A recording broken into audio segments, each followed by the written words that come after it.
Hello, today I'll be presenting on a human body. I'll be looking at the skeletal system, the muscular system, skeletal and muscular injuries, and recovery and training. So firstly, we will be looking at the skeletal system.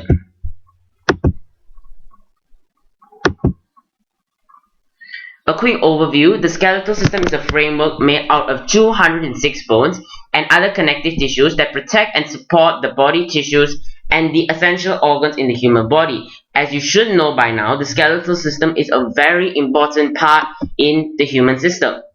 There are four main functions of the skeletal system. The first is to support bones and muscles through the connective ligaments and tendons.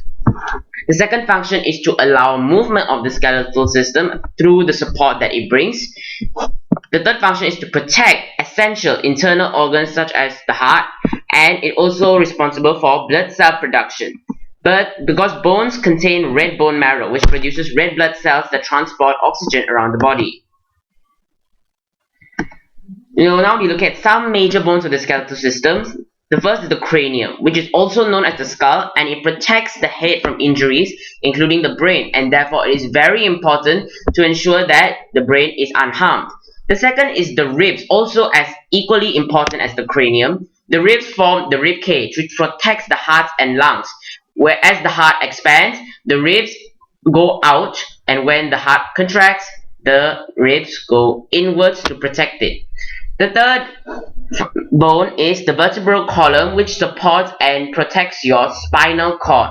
It also transmits body weight, and therefore it is very important for the reason why you are standing and sitting right now.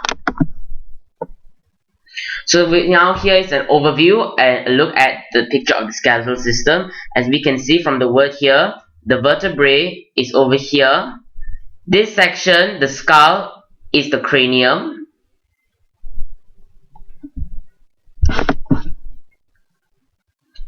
There are four different types of bones which are based on their shape and their length. The first is short bones, which are specialized for specific movements. Example are the carpals in fingers and the bones that are present in your legs. The second is flat bones. They are hard, they are strong because their function is to protect the internal organs that are important for your body, such as the rib cage. The third are long bones, which are meant to create movement and momentum in order to generate force, such as when you kick a football. For example, the femur in your arm when you punch something. The fourth is the irregular bones, which are bones that do not fit any of the above categories due to the peculiar shape. They protect the organs as well as the flat bones. An example is the vertebral column. Types of joints. There are fixed joints, including the brain and skull, where no movement is possible. There are also slightly movable joints or slightly synovial joints, such as the vertebrae. These joints are allowed slight movement. Finally, we have the synovial or movable joints, such as the elbow.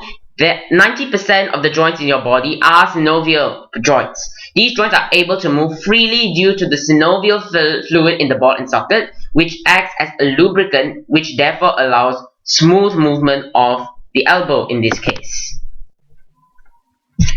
Now, we will be talking about this a lot throughout the presentation, so it's important to know that about ligaments and tendons. The main difference between the ligament and the tendon, which are both connective tissues, is that the ligament connects a bone to another bone, while the tendon connects a bone to a muscle. So now we will be moving on to the muscular system. The muscular system is mainly responsible for the movement in the body. Muscles are attached to the bones in the skeletal system, which form more efficient movement. They are reliant on each other for movement to occur because they work together to create effective movement. The bone has cartilage, which helps support the muscle. There are three different types of muscles in your body. Firstly, we have voluntary muscles.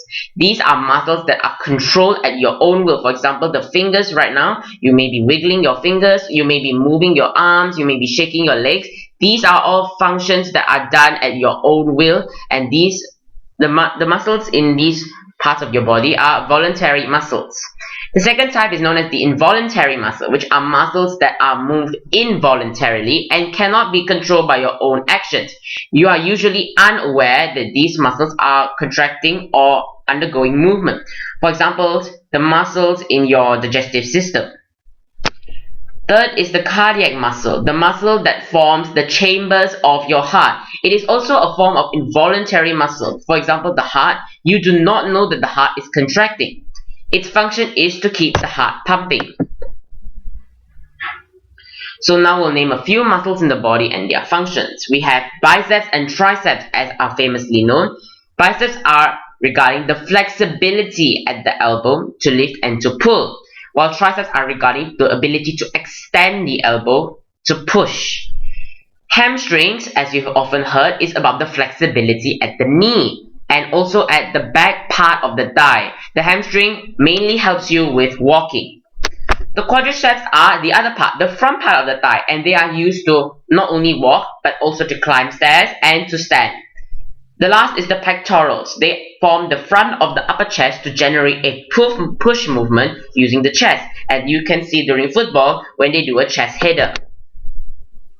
So now here is a picture of the muscular system. As you can see here, the pectoralis major, this section is the pectorals.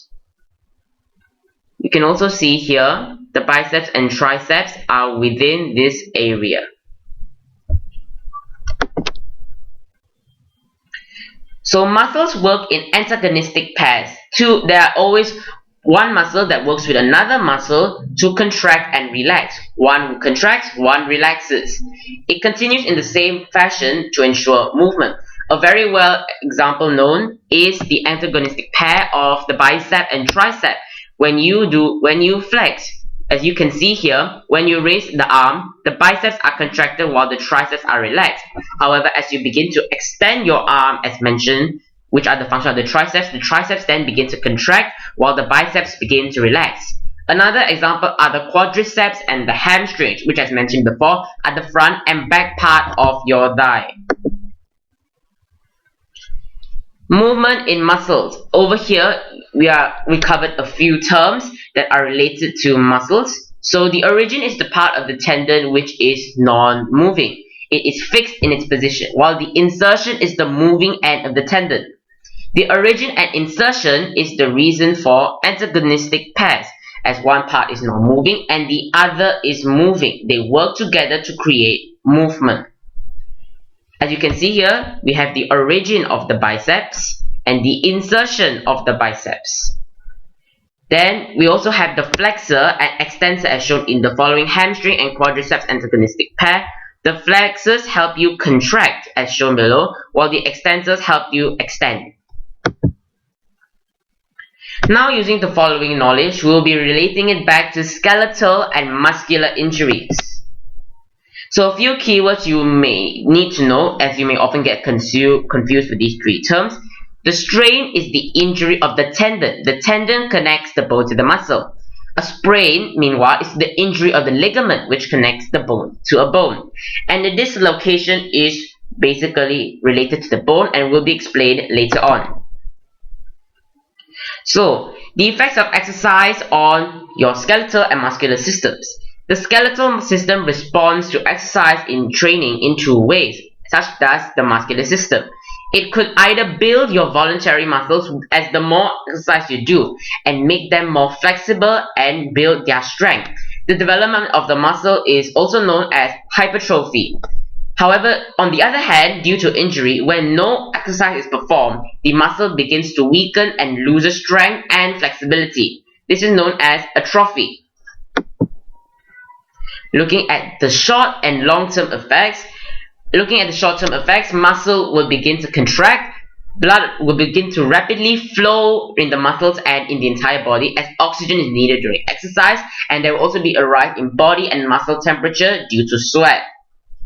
Meanwhile, on the long-term effects of exercise, you will gain strength in your muscles, which is also therefore hypertrophy. You will also gain the ability to have muscular endurance, flexible joints and muscles, and you will have a stronger body as a whole. It will also have an increase in bone density. Bone density basically means that if the bone density increases, the bones get stronger. A lack of exercise, meanwhile, would result in atrophy, the weakening of the muscle, and all the exact opposite of the